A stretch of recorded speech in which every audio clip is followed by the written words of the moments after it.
And welcome to L'Arche Australia Facebook Live with a technical challenge. Today, for some reason, Mrs. Zoom does not want us to connect to Facebook Live, so we're recording this session and you will be watching us as a repeat audience rather than a live audience. Sorry about that, but technology sometimes is unpredictable. So we have quite an audience on our Zoom today. To my left is Deb Finlay, who isn't often on the left, as I understand. On my right, and never on the right, is Claire Lawler. And below me, but certainly not beyond me, John Coleman and Catherine Cara. So, welcome everyone, and great to have you with us. So, as we begin, we acknowledge that we are meeting on the lands of First Nations peoples across Australia and into Tasmania. We acknowledge the sovereignty of the First Nations peoples and pay our respects to elders, past, present, and emerging. So, welcome everyone, and today we are meeting Deb Finlay, who has taken up the role of community leader in Melbourne. Welcome, Deb. Now, Claire Lawler is able to ask the questions I don't know anything about, so I'll kick off with the innocent question that I can only ask. Deb, could you tell us a little bit about your journey to L'Arche? Sure. Well, I moved to Tasmania from Melbourne about 25 years ago, and the church where we were going at the time as a family was also the church where John Coleman and his family and a number of the core members from Benia Best went. So I met the guys there, a lot of the core members. There was Anne Huxley and Chris Lewis and Greg Burles, the founding member, and Sue Dare, and a few of the assistants that would bring them along every Sunday. And yeah, just over cups of coffee and chatting, I got really interested in L'Arche. And then Greg Burles, who's one of the founding members of L'Arche in Hobart, invited me and my family for a meal. So with my 3 very young children, off we went to have dinner at their house in Pyrie Street. Some of you may have visited there. And I was just really deeply touched by, people's welcome. I was new in Tasmania. I'd come from a different community, not a L'Arche community, a different community in North Blackburn in Melbourne. And I was desperately longing and desperately homesick for community. And I found it there around that table that night. And I was especially touched by the prayer after dinner by the members, just their beautiful way that they prayed for each other and prayed for me and my 3 young children and family. And I just thought, I'm hooked. And so I started to come along to a few gatherings when I could, but with 3, like Liam was like, my youngest was only like a little baby at that stage. She was like 7 months in my arms, and the 2 girls were all, they were 4 and 2. So it was, I didn't get to everything, but I got along to some things. And then I started, a couple of years later, I started as a live-out volunteer. Like I'd just come in on a Thursday night and do a sleepover at Greg's house with the guys there, while the live-in assistants went off and had some time off. So I cooked a meal with them, and we had prayer, and we just lived life together that night. And I left my then husband at home looking after the kids. So it was lovely. It was lovely. And then, from then I just, became a paid house coordinator a couple of years after that. And then, onwards. And I've been there ever since. So. What sustained you on the journey, Deb? Because you've lived all these years in Hobart, and now you've come to Melbourne. What sustained you in your journey? Yeah, I think there's a few things. From a personal point of view, I'm a person of deep spirituality. So for me, when I met L'Arche and the more I became involved, for me, it felt like a real vocational call from God, that this was the place God was calling me to be. And then through like deep relationships with people, deep friendships with people over many, many years, you know, people like Greg Burles and Anne Huxley, who's passed away, and Tim Warwick, who's also passed away, but Sylvia Cross, Craig McEwen, Sean McEwen, all those wonderful members that I met on, you know, right at the beginning of the community. It's their friendship that sustained me and transformed me. Like, really, I am not the same person that I was when I first came to L'Arche 25 years ago.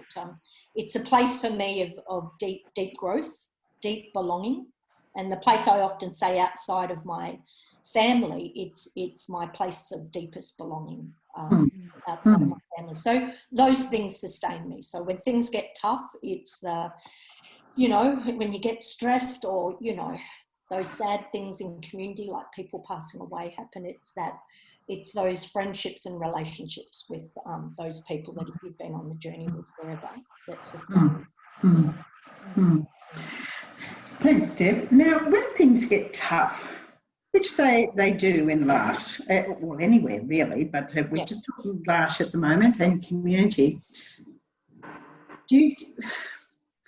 who supports you in all of that? Well, I think, well, the whole community really, but, you know, in L'Arche, for those that are part of L'Arche, they know that we have accompaniers. So that's always been a major source for me of when things get tough, and I know that's a confidential space, so I'll often, you know, I've had some great accompaniers over the years. Eileen Glass, I think, was one of my first ones, so I'd ring her on the phone, and then years later, it was Peter Ryan, who, you know, has accompanied many people on the journey before he passed away, and deep source of wisdom. So that was, I found, incredibly helpful. People that you've been on the journey a long time with, people like, you know, John Coleman, you know, a good friend, and Jenny Coleman, you know, long-term members in the community in Hobart, Leslie Lewis, and, you know, Felicity Rose, you know, all those people who've been around with wisdom. Have a chat, glass or 2 or 3 of red wine does help, and a block of chocolate. But yeah, those people, as well as people like yourself, you know, the leaders who were in, you know, from L'Arche Australia at the time, they've always been helpful, especially when I was community leader the last time. You know, it's early days yet. I haven't knocked on anybody's door or made desperate phone calls yet. It's only 2 weeks into the role here, so I haven't had to do that yet.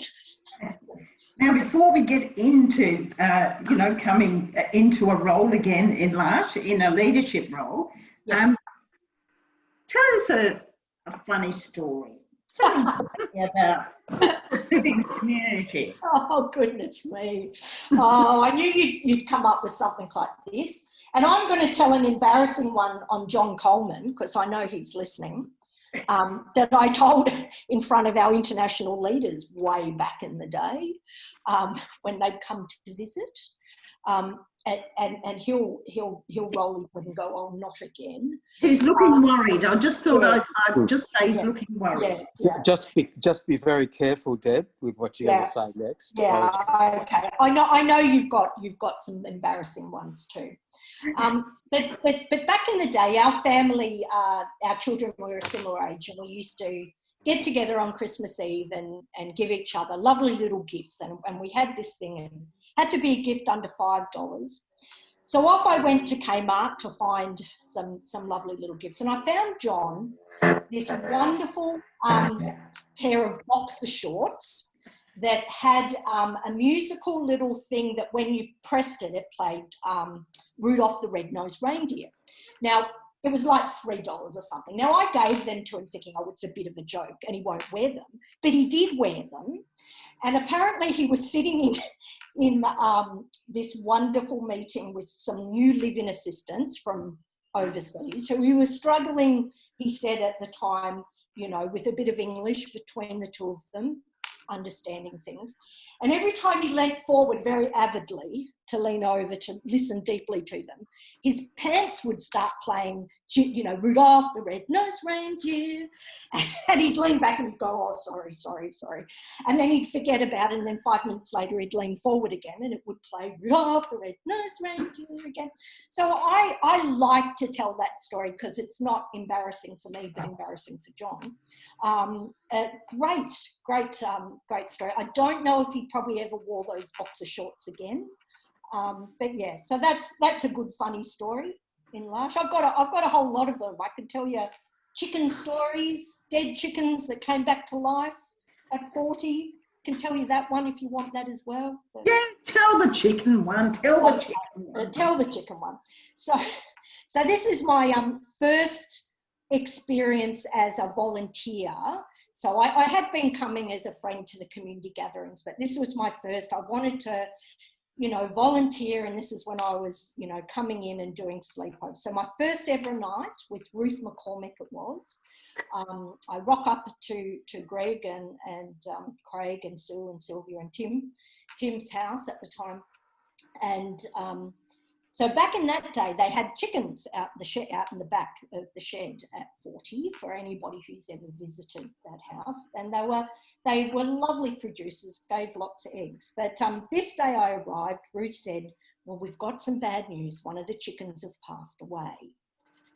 And so Greg and Craig were standing there with me, and she said, now we need to bury the chicken, guys. So are you happy to help Debbie take her out? And the three of you, I'm sure you'll be able to do this. So, yep, sure. So Craig McEwen runs off to get himself ready and comes down. He's got big gloves on. He's got an apron and a beanie, all for and his protection goggles he wore at his workshop. So out we go. We get the shovel, and by this stage it's starting to get dark, you know. So we can't really see well, but we go into the chicken roost. And the chickens, you know, and she said it's the first one inside the door up on the top. So we're getting there with the shovel. We've made a plan. We're going to stick the shovel because nobody wants to touch the dead chicken. So we're going to stick the shovel under the chicken, and then we're going to take it outside to bury it. So Greg's being brave, you know, and Craig's directing us. He's the foreman, and he sticks the shovel under the chicken, and all of a sudden the chicken takes off, flying around the coop, and it wasn't dead at all. It had just gone into early roost hours before, and Ruth had made the assumption it was dead. So then we told the story of the resurrected chicken. We said, it lives. It was very exciting. So, but anyway, the three of us were laughing so much. Like Greg was just beside himself, and it's a great story to tell. So it was the you know, it's like Lazarus rising again from the dead, the chicken that came back to life. Yeah. You know, L'Arche, you know, takes us to those places of laughter, and we really need laughter, don't we? You know, the stories we tell, and it's part of life. You know, that laughter is so much part of our lives. It's good medicine, as they say. Yeah. And there's times that it is tough. It can be tough. Yeah. But the overall is that we're in it together, and yeah. And you three were stepping in it together. The resurrection. We sure were. Yeah. I had to go on mute because I was laughing so much. I've heard the story before, but it just cracks me up. Deb, time's getting on as well, but now you're in Melbourne. Yes. First time.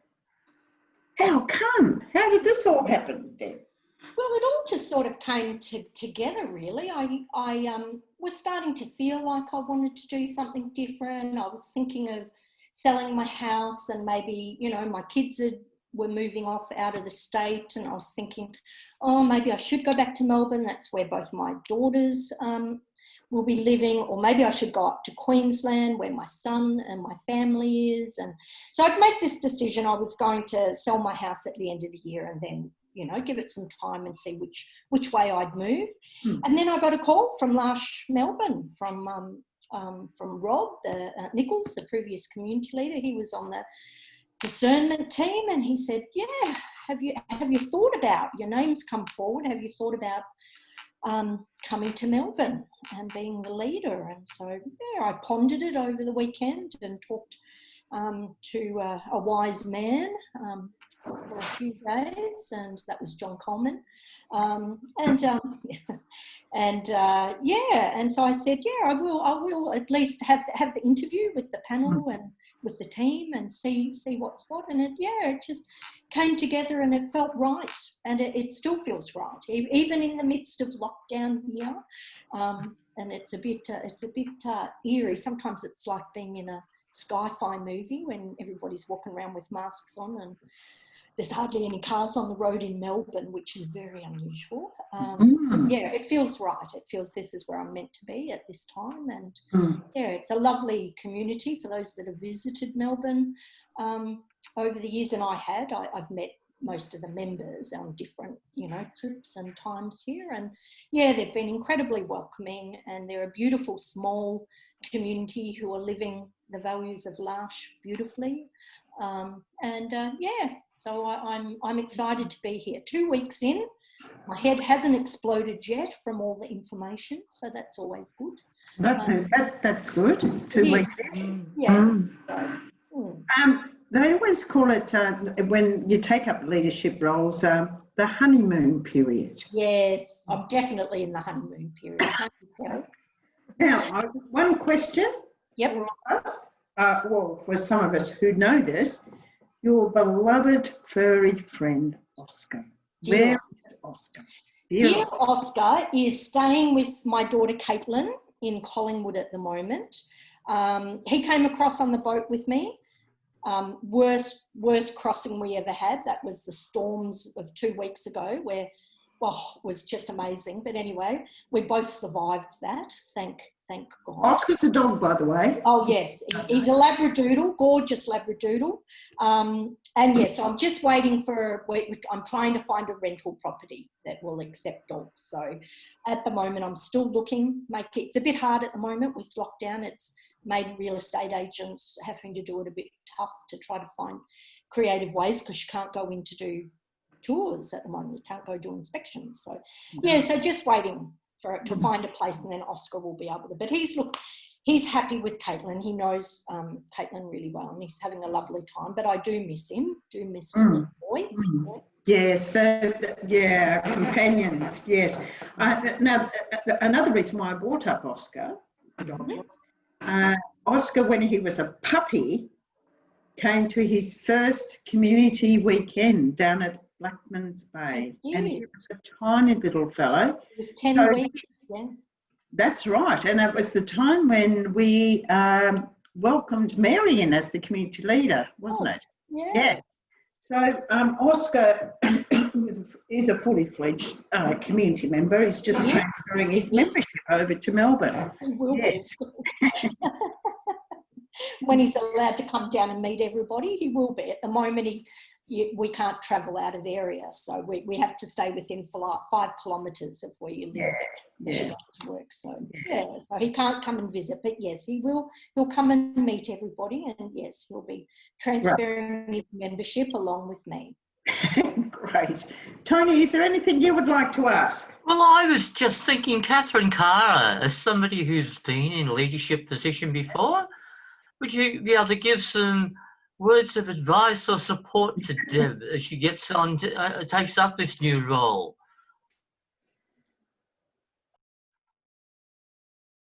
Oh, I really came on to listen and to thank Deb for her yes to the Melbourne community. They are so blessed. I was privileged to be on National Council with Deb for a number of years, and she's a very wise woman, a good woman and a great leader. For all the years that she was leader of Hobart, it was the happiest community. So Melbourne has a very bright future. Good on you, Deb. Oh, thanks, Catherine. Thanks, Catherine. And I didn't even have to pay her to say that. No, it's called affirmation. It's a word that, we like to use, and we should use often with our words. Thank you, Catherine. Beautiful. Yeah. And look, our Burwood community have come on board as well. A big wave to our friends at Burwood. Lovely to see them. Hi, And John, Melvina. Hi, John, Deb. are there any words of wisdom you'd share with Deb as she moves across the strait and away from the beauty of the rugged Tasmanian landscape? I'd be careful what you say about Tasmania, Tony. Oh, I'm being very careful indeed.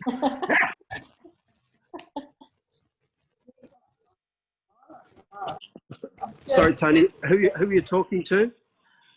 John was just saying, have you got any words of advice for Deb now that she's moved away from the wild terrain of Tasmania into suburban Melbourne? I don't know. I don't really think I've got any advice. I really don't have any advice. I have total faith that it's going to be a really great experience for everybody, for Deb and for the community itself. I think as what Catherine was saying is absolutely true. And, you know, I mean, I miss you, Deb, of course. And, but it's lovely to be able to connect in different ways like this. But I'm thrilled for you. And I just think, you know, when I heard you talk about your initial coming to L'Arche in Hobart and your, and I guess, you know, pretty well a lifelong desire for living a kind of a community, you know, and your experience of community before you came to L'Arche. And just all the different experiences that you've had, I just think, yeah, Melbourne are very blessed, but also all of L'Arche Australia and L'Arche internationally, really, because I think the having people like you that have lived a long journey and are still there to contribute in all sorts of ways. You know, I think we can underestimate what we know, you know, and what we've lived and the wisdom that gives you, you know, for in all sorts of forums. You like M&M? I do. Come and say hello. Come Hello. stick your head in. This is Rory. Oh, g'day, Rory. I'm just Hi, being Rory. interviewed on Facebook. So you like Live. M&M? I love it. Have you heard M&M? I have. They're very good. Did you want to say hello to Facebook Live? No. No. Okay. So yeah, I think I suppose Sorry. just my last bit of advice relates to your choice of football club, which of course is St Kilda. Good choice. They're a good, noble club. And I just suggest that as soon as humanly possible, you go to the football for a St Kilda Collingwood game and along with Rory. I will. And, We've already planned it. Yeah, and enjoy the pie. Now, Yeah. when I go to the MCG, I can have a pie at quarter time, half time, 3/4 time. And then at the end, they sell them cheaper out the front. So I say go for it. Yeah. Good tip. Good tip. Thank you, John. That's my gastronomical advice, Tony, and that's all I'm going to say about it. Thank you so much, John. Tony, John did write a beautiful song for Deb when she left Hobart. Can you sing that, John? Well, now you've put me in a bit of a spot here.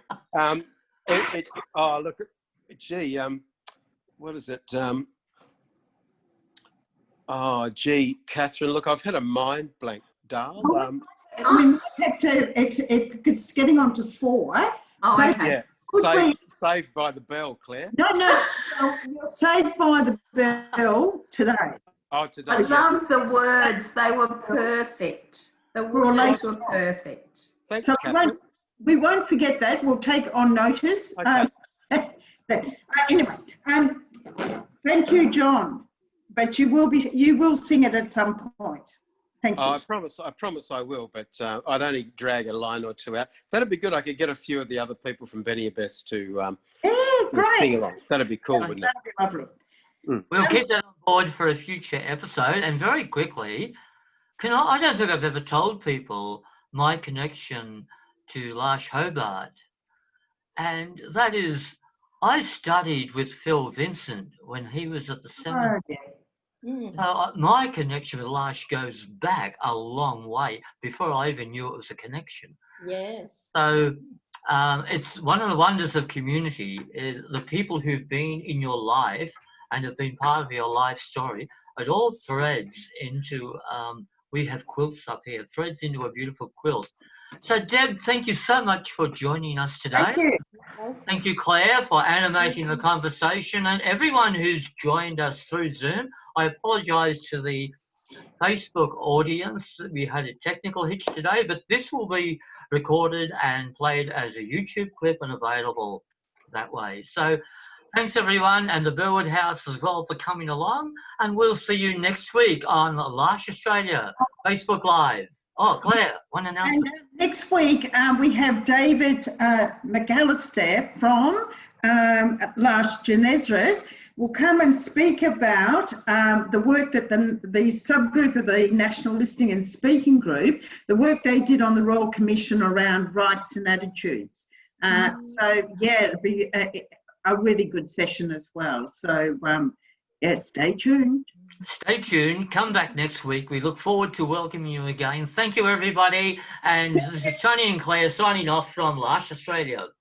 Bye. Bye. Bye.